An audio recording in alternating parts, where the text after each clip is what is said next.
Gucci. Qunnamtii godhuun dura jechaadha. Kormaan sun baay'ee dannasa. Isa kormaati. Fiigee too qabee too wal qunnamtii godhamte as garuu daansiidhaan qofa. Gosti dhaltuudha. Yoo isuma qixa faana kaatee hin lola. Inni jirtuu guyyaa haaraa viidiyoo haaraa fi iddoo haaraa wal deebinee jirra. Har'a kan inni itti argamu Finfinnee irraa kiiloomeetira 215 fagaachuudhaan godina Arsii Lixaa paarkii biyyoolessaa Haroowwan Abjaataa Shaallaati. Paarkiin biyyoolessaa Haroowwan Abjaataa Shaallaa paarkiilee gurguddaa biyyi keenya qabdu keessaa isa tokko yoo ta'u, akkasumas paarkii kana keessatti bineensota adda addaa bishaan yookaan haroowwan uumamaa garaagaraa kan jiranidha. Egaan walumaa galatti paarkiin biyyoolessaa Abjaataa Shaallaa maal akka fakkaatuu fi wantoota paarkii kana keessatti argaman jalqabarraa kaafnee haga xumuraatti kan isin biraan geenyu ta'a. Isinis hanga xumuraatti daawwachuudhaan nu faana turan affeerraa keenya. Eduli sirba fulgaye sirbe darra lumbaye Eduli sirba fulgaye sirbe darra lumbaye Eduli sirba fulgaye Meher kwartarii paarkii biyyoolessaa Haroowwan Abjaataa Shaallaa jechaadha. Haroowwan Abjaataa Shaallaa addatti immoo kuni paarkii bakka bineensonni keessa jiranidha. Kun amma iddoo guchiin keessa jiru jechaadha. Guchii. Guchiidhaa fi karkarroon jira, guchiin jira, hiddiin jira. Akka jeedalaa kufaa illee hin jira as keessa. Akka waaldi keessaa kun illee hin jira waan ta'eef irra caalaa kun akka bineensonni kun gadi ba'anii too namootaan akka walitti bu'iitti uumamnee fi ispeeshaalii guchiin kun eegumsi godhamaaf. Guchiin kun amma hoo ba'e alawee midhaan namaatillee hin nyaata waan ta'eef guchiin kuni amma gosti isaa hagam takkatu jira firii meeqa? Sa'aatii kanatti amma guchii 16tu jira. Mooraa kana keessa. Gurguddaan kan akka jechaadha. Ilmooleen immoo gara guchii 7tu akkana jira jechaadha. Isa booda ilaaluu hin dandeenye. Foonaa wayii qabanii foona san keessatti ilaaluu hin dandeenye jechaadha. Kun amma gosa maal sooratan as keessatti? As keessa amma baala adda addaa, firii adda addaa hin guratanii cirracha illee yeroo tokko tokko hin fudhatan jechaadha. Irra caalaa baalaa fi marga kana dheedan jecha as keessatti. Guchoonni jechuudha. Karkarroonis asuma keessa jira. Karkarroon kun laachitti kan arginu sanii asuma keessa deemaa inni illee baalumaa fi marga as keessa jiru dheeda jechaadha. Walitti warri as keessa jiru kun walitti hin bu'u? Walitti hin bu'u. Wama takka illee walitti hin bu'u. Walumaan bulanillee walumaan as keessa deemaa jiran waan taaneef. Wal baraniif? Wama wannoon ta'an walitti hin bu'an jechaadha. Hormaanni isaaniitis akka baay'atuuf asuma keessatti irratti hojjetan jechuudha. Amma paarkii kana keessatti gosoonni bineensota yookaan lubbu qabeeyyii kan bakka kana qofa keessa jiran bakkoota biraatti hin argamne jiru laata? Akka isiniif addaa? Akka amma gara gosa 6-7 jira. Gosa hantuutaa. Hantuuta? Gosa hantuutaatii sun adda jechaadha. Hantuutumaa garuu gosa adda addaati hin jiranii. Akka waliigalaatti garuu paarkii kana keessa gosa 72 hoosistuu gara gosa 72 as keessatti warra hoosistuu jechuudha. Isaan as keessa jira. Irra caalaa amma didikkaadha gosa hantuutaatti illee wal qabattee simbira halkaniitti illee ishiin illee hoosistuu miti ree ishiin illee lakkaa'amteetti akkasitti wannoo waan jedhuuf jechaadha. Irra caalaa baay'inaan kan beekamu amma asitti fokas ta'eetu keessummaallee alaalee kan dhufumaa inni guchii kana. Guchiin kun gosa 2 qaba. Gosa Somaaleetii fi gosa Common Ostrich and Somali Ostrich jedhama jira. Gosa 2. Ka Somaalee sun amma karaa arginu san gurraacha wayiitiin ta'a. Guchii Somaalee jedhama? Somali Ostrich and Common Ostrich jedhama jira. Dhufiinsa isaaniitu achi moo? Irra caalaa gadi dhufan gara paarkii Awaash irraa dhufan yoo dhufan innaasitti. Inni kun guchii isa kormaati. Bineensota guchii kana bineensota biraatirraa amaloota addaa qabanii. Amaloota isaanii akka odeeffannetti kormaan gaafa qunnamtiidhaaf saalqunnamtii taasisuuf yookaan hormaataaf qophaa'u mallattoon yookaan saalqunnamtiidhaaf qophii ta'uu isaa kan ittiin raggaasisu hin dhiichisa jedhan hin taphata sochii qaamaa taasisee jechuudha. Akka kiyyaatti wal qunnamtii isaanii yoo nu jettu namarraa hin caala hidhata yaadaadha. Ilaalchi isaanii. Akkaataan isaan itti wajji jiraatan. Hin gaafatee. Bineensa ta'anii. Maaliif seete? Innaa makkilee buusuudhaan jedhan dura yookiin wal qunnamtii godhuun dura jechaadha. Kormaan sun baay'ee dannasa. Baay'ee dannasu malee namu. Dannasu malee jechaadha. Namuu isatti hin kennu gaa. Innama fakkeenyaaf achirraa dannasaa dhufe haadhoon gara hoo jiraate ishiin illee itti dannasaa. Kun immoo guchii gosa isaa dhaltuudhaati. Gosti dhaltuudhaa gaafa gosti kormaa qunnamtii taasisuudhaaf yookaan hormaataaf qophii ta'uusaa dhiichisee yookaan taphatee sochii qaamaa taasisee agarsiisu.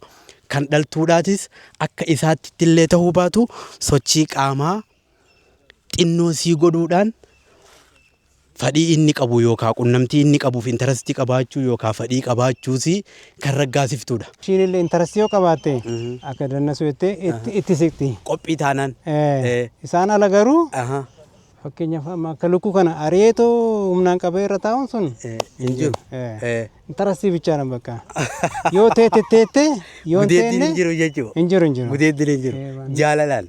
Namarra hin caala ka jedhu bisanii. Maaliif amma lukkuu hoolaalu jechaadha. Akka itti wannoo hidheetoo yoo isheen Kormaan dirqiin qabeetoo wal qunnamtii godhamu jedhe as garuu daansiidhaan qofa. Daansiin isaa yoo itti tole bakka achiin booda wannoo jechuu hin danda'an. Isaan ala garuu aree maali hin jedhu. Giddiidhaan Amma fakkeenyaaf asii dannasee ishiin asoo jiraatte yoo intarastiin qaban ishiin jalaa deemti miti ree. Bira geeti achiin booda ishiin callisee ka deemtu ta'e of duuba garagalee biraa baqata. Arran feetuu jee deema. Biraa baqata malee deemee aree dirqiidhaan hin jiru sani. Waan dhageenyarraa wanni nama ajaa'ibu yoo kan kormaadhaa dhiichisee kan dubartiidhaa dhiichisa isaa sana laaltee itti gammaduu yookaan intarastii qabaachuu dhabuusi osoo sochii qaamaan godhin caluma jettee gaafa isin raggaasiftu dirqamaan saalqunnamtii sana gochuudhaaf yaalii tokkollee hin godhu dhiisee deemaa jedhama. Naa fixatanii isatti dursee ka'a malee inni irrumaa ka'usanii ishiin illee faana yoo utaaltee kaate hin lola beektaa. Hin lola. Inni hin lolaani.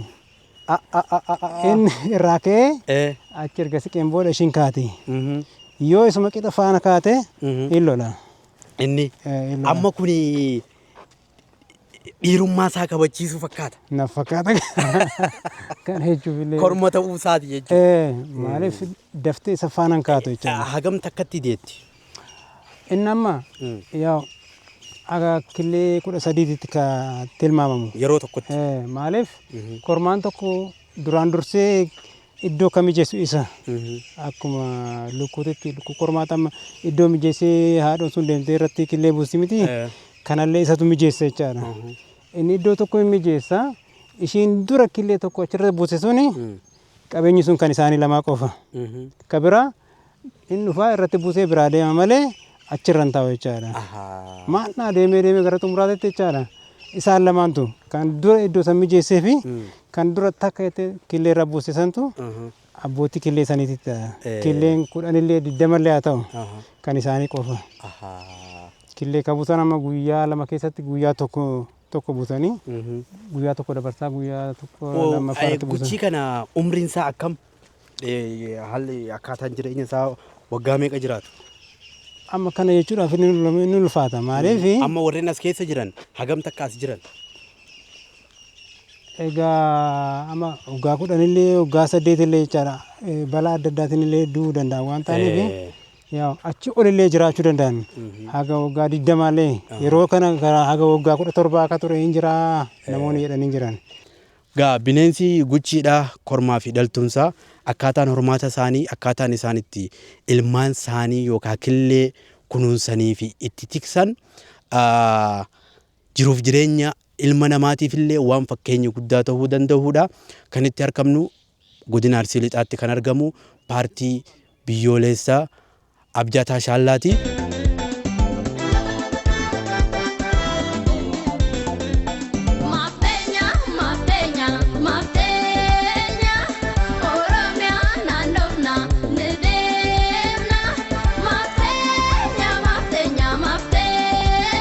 Isinitti ulfaatu hordoffiin isaanii lakkoofsa isaanii eeguu kan lakkoofsa waggaatti si'a lama lakkaaman. Waggaatti. Gannaa fi bona keessa hin lakkaaman. Qormaata irratti gaggeessanii falatti kaa'uudhaaf jechaadha. Hiddii. Giraand Gaazeel kan jedhan keessaa tokko kana warreen kormaan amma saayizii isaallee guddaadha. Gaafni isaallee guddaadha. Baay'ee fiiti.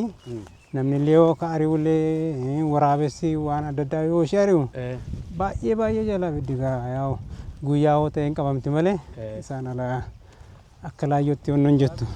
Harkarroodha kun.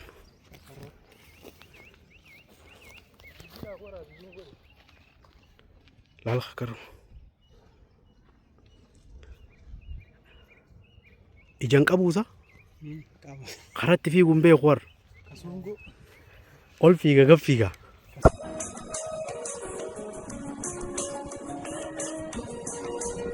Kuni bakka kunuunsa ilmoolee guchiiti. Akkam ta'uu deemti?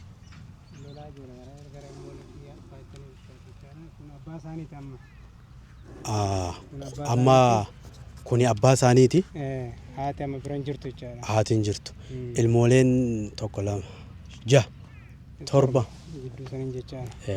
Ilmooleen kun amma gariin ji'a jaha guutaniiranii gariin immoo ji'a 5 jechaadha. As keessatti amma hundumtuu gosa tokkodha. Hundumtuu daalacha dhiiree. Garuu dhaltuu fakkaatan hundi? Keessa illee jira amma dhaltuuf kormaa hin beeksisan. Akkamitti beeksisan? Maaliin beektaa dhaltuuf? Yoo udaan isaanii gadi buufatanii. Ogguudhaan buusan. Qaamni hormaata isaaniitillee waliin ba'a. Warreen kormaa jechaadha. Kun amma yoo udaan isaa buufatudha jedhee kuma jiruun qaamni hormaataa walumaan gadi ba'a jechaadha. Kormaadha. Yoo isaan kun kormaa kun dhaltuu jechuu hin dandeessa. Ka Kun amma hin dhaltuutis beeksisan. Yoo wannoo isaanii buufatanii yoo kormaa ta'an wannoon xiqqoo sun walumaan gadi baate jechaadha. Kaawwan kan akkasii yoo hin qabaanne kun dhaltuu jechaadha. Kanaaf amma bifti isaaniitillee waggaa tokkoon booda jijjiirama. yoo kormaa ta'e jijjiiramaa deemaa jira. Barruu akka reenjarii wayii ta'aa deemaa jira. Simbora gara waggaa lamaa fi uumama yoo ta'e akkana guutuu ta'a gurraachi kormaa. Gurraacha jalaan adii kan. Dhaltuun immoo akkuma jirtu sanitti taate jechaadha. Amma kunneen warra ji'a jahaati umriin isaanii. Ji'a 6 fi ji'a 5 gariin. Fakkeenyaaf amma guddichi jidduu jiru suni ji'a 6 ta'eera amma. Jeedala arginaan biraallee nafu jecha areetu. Ilmaan isaanii eega jechuudha. Ilmoolee fi eeggata jecha namni illee akkatti hin dhiyaanne lolaa jira. Homtuutti hin dhiyaatu illee isa malee jechaadha. Akkatti argamnu paarkii biyyoolessaa Abjaataa Shaallaati. Haga ammaatti warra daawwachuudhaan nu faana turtan ulfaadhaa galatooma. Viidiyoo itti aanuun hanga walitti deebinutti sabskiraayib gochuudhaan maatii keenya ta'a. Sheer gochuudhaan waliif qoodaa yaadaa fi dhaamsa keessan koomentii irratti nuuf barreessaa.